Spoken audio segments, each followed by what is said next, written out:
Alright, the rumors were true, and we got our first trailer for Transformers Rise of the Beasts. And guys, I'm pretty hyped for this movie. This was a pretty damn cool trailer. Had some awesome shots, showed off a good bit of the characters. There was a lot more robot stuff than I was expecting, to be kind of honest, and this just provided a pretty good look for the movie, especially since it's still, what, around 6 months out. But I want to look at the characters that they've shown off in here, and I'm really just going to be focusing on the robots here. Of course, you got Optimus Prime, who we probably saw the most of, and I think he's looking pretty okay in this movie. He's definitely got some design changes compared to the Bumblebee movie model, with the biggest things being the fact that he just straight up has the Bay trilogy face design, you know, the 2007 face all the way through Dark of the Moon, and the fact that he has the silver bits on the chest. I don't mind it on the whole, but there are times where things look a little kind of wonky, I guess, especially in that scene in the forest. I don't know if it's the angle, the background, or just the design, but I just feel like he looks kind of odd here. And even though I like that original design for Optimus Prime's face in the Bay movies, I'm not quite sure it fits here. I don't really mind personally. Also, if you notice, the blaster that Optimus Prime's hand transforms into, it looks a lot like the one that Dropkick had in the Bumblebee movie, which I find kind of interesting. Like, what happened to his ion blaster? Why is it using what looks to me like the gun that Dropkick had? It's kind of whatever, but I don't know. Then there's Bumblebee. We really only see a little bit of him. We get a neat transformation shot from the Camaro to his robot mode. My only complaint here is the head doesn't completely transform before it cuts, and he just looks a little odd. It was cool seeing him drive alongside Cheetor, and then a big thing, we see him getting stabbed by Scourge. We get a lot of RC here, especially since she gets a close-up, and I think she looks okay. I'm not the biggest fan of the Bumblebee movie design, especially that god-awful face design. I don't mind her cameo, and I like the Studio Series figure a lot, but man, that face just, ugh. I would say on the whole they fixed that in this movie, although she does look a little too human for me. I had that issue with some of the later movie designs like in Age of Extinction and The Last Knight. I don't mind human-like Transformers since most versions of Transformers obviously go with a look kind of like this, but for me personally, you know, I like the more weird designs of the trilogy Bay designs, and I just kind of prefer for my giant alien robots to look like giant alien robots. But yeah, she gets some cool scenes. I'm not the biggest fan of the red. It's not bad, but I do kind of wish it had a bit more of a pink look to it, but at the same time, it's totally whatever. But yeah, the design's okay. It's not bad, and I'm interested to see what they do with the character. There is Mirage, who has been touted as the new Kid Appeal character, sort of the new Bumblebee, I guess you could say. We don't see too much of him in his robot mode, aside from a pretty cool transformation shot and some bits here and there. And of course, his big scene in this trailer is driving around his Porsche and using his hologram to project a whole bunch of different versions of his car and confuse people, which is pretty cool. And don't forget, guys, Mirage using holograms is a thing that wasn't just exclusive to Hound and G1, and I still see this going around. Can people just get the fuck over this car looking a lot like G1 Jazz? God, I swear, it's like the dumbest thing to complain about. And then there is Wheeljack. We see him with RC, he's the van, and then we only see him from the back and from a distance in the shot in his robot mode, and there's not a whole lot to say here. His head looks really round if you look closely, so apparently they did away with the sort of usual Wheeljack head, including the one that they had in the Bumblebee movie, which does make me kind of sad because I really like that head design. Next up, let's get into the Beast characters, and man, starting off with Optimus Primal, he looks so good. I really like everything about Primal. Obviously, he's voiced by Ron Perlman, that's been known for a while. He looks great, he sounds great, him transforming and pulling out his swords, just super cool stuff. He's probably the one I'm most excited to see and get some figures of. Very excited to see what all he does in the movie. There's Cheetor. There's not too much of him. We see him running beside Bumblebee, and I really dig the design of the cheetah mode, and you can't see too much of his robot mode. He does transform into it at the end. You can kind of see it in the background of some shots. I feel like the Beast and robot modes kind of have more of a Beast Machines influence, which I don't really mind because for me, Beast Machines Cheetor is one of the few maximal designs that I think could work if you just adjusted bits of it. So hey, if it has a bit more feel from that, I definitely won't mind. And even though it's small, I am liking what I'm seeing so far. Next is Air Razor. Same thing, we don't see too much of her, but she is breathing fire, which is pretty rad. Really was not expecting that, and from what we can see of her bird mode, it looks pretty cool. I've really grown to like Air Razor a lot in the past couple of years, from rewatching Beast Wars to getting the Kingdom figure, which I really liked. That's a super cool toy. I don't know, I just like her a lot, which is almost odd because she really doesn't do a whole lot in the show, and she kind of of gets her ass kicked a lot. So but yeah, very excited to see her.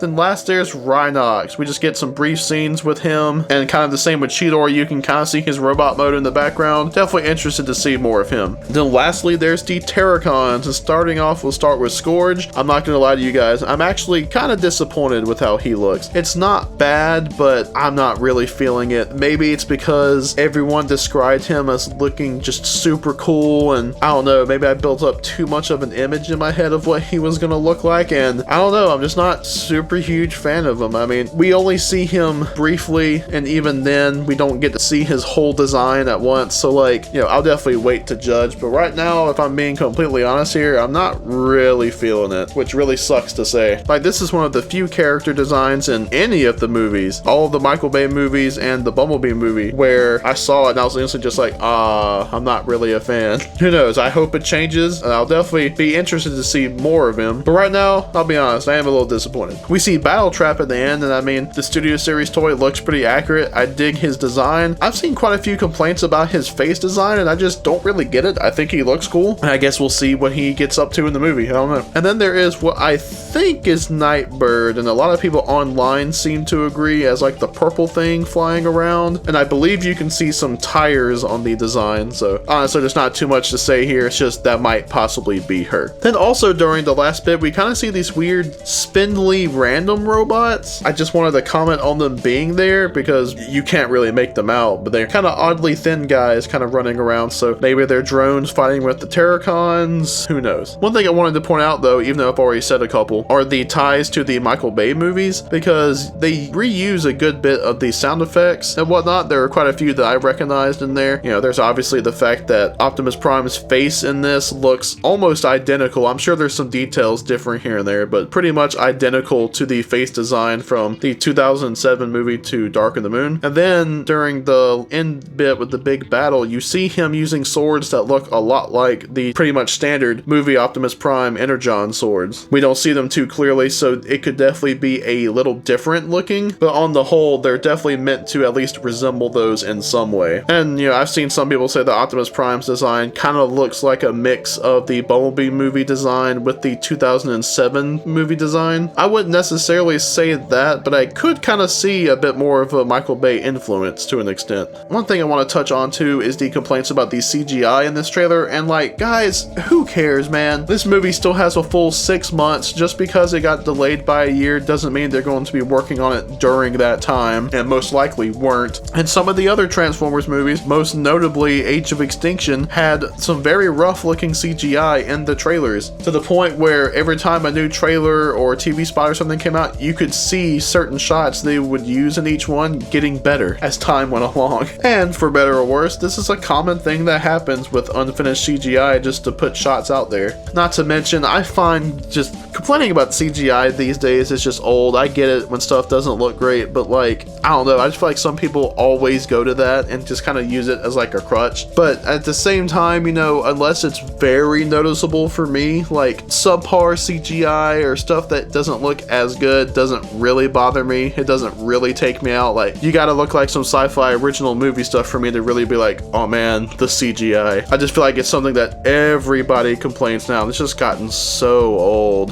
One thing that also came out with the trailer was some more casting news. We've already known that Peter Cullen was going to be Optimus Prime, Ron Perlman was going to be Optimus Primal, Michelle Yeoh is playing Airraiser, and Pete Davidson is playing Mirage. So far, the only two that we have heard have obviously been Peter Cullen and Ron Perlman. But today it was revealed that David Sobolov, who has been in Transformers before, he has played Depth Charge in Beast Wars and Shockwave in Prime, and he will be voicing both Rhinox and Battle Trap, which I find very interesting, and I like the voices that he's done, so I'm sure he'll be great in this. Biggest one here is probably that Peter Dinklage is playing Scourge, which I think is pretty cool. Peter Dinklage has a very cool voice. I'm sure he'll do a good job as Scourge and will help make him a pretty intimidating villain, despite me finding the design a bit lacking. Now I'm probably just about to annihilate how to pronounce her name, but Lisa Koshy? I'm not sure, I'm sorry. We'll be doing RC, which I'm not familiar with her. Michaela J. Rodriguez will be Nightbird. Cristo Fernandez will be Wheeljack. And you know, nothing against this guy, but I find it kind of unfortunate that they cast, just because Steve Blum, man, I mean, can't get much better than him.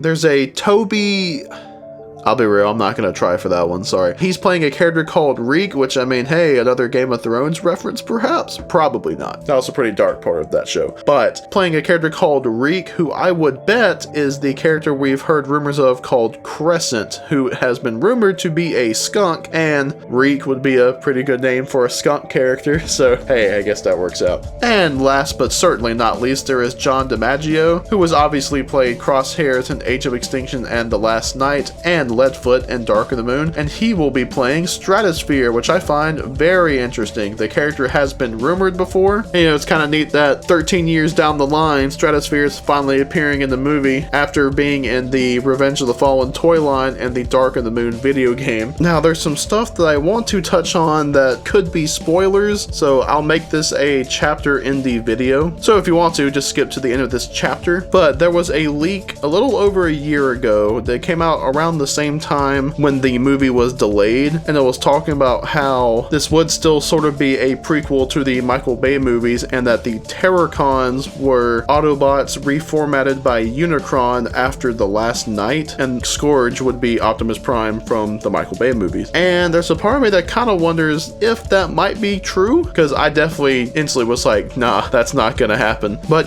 we do have some of the Michael Bay influences here and there. Again, Optimus Prime's face is pretty much the same, and then that one line from Optimus Primal about the past and future definitely got me a little curious. And we've also heard some rumors, I can't remember if it was in that same leak, but there are rumors that Bumblebee is gonna die in this movie. Now, I can't remember if he gets brought back or not. I think we heard something about a beast mode Bumblebee or something, but we do see him get stabbed by Scourge, like that does go through his body, so it's a possibility. And the rumor was Bumblebee dies and Scourge is the one that kills him, so I'm really curious about that. And we had that casting thing with Stratosphere in a different leak. Stratosphere was mentioned to be in it, which does give some credence to that leak. Not to mention that same leak did mention that Wheeljack's head design had changed, which again, it's just very interesting that some of these things are kind of lining up. For my final thoughts, I thought this was a pretty cool trailer. It showed off a good bit of stuff, gets us all hyped for the movie, or at least some of us, because I've seen quite a good bit of negative reactions out there, but I feel like for the most part, it's a very loud but small group, because most people that I have personally reached out to about it have said, oh wow, this is pretty cool. But hey, what do you guys think about the trailer? Did you like it? Did you not? What was your favorite moment? What surprised you most? What are you most looking forward to with this movie? Let me know down in the comments. And yeah, this was a slight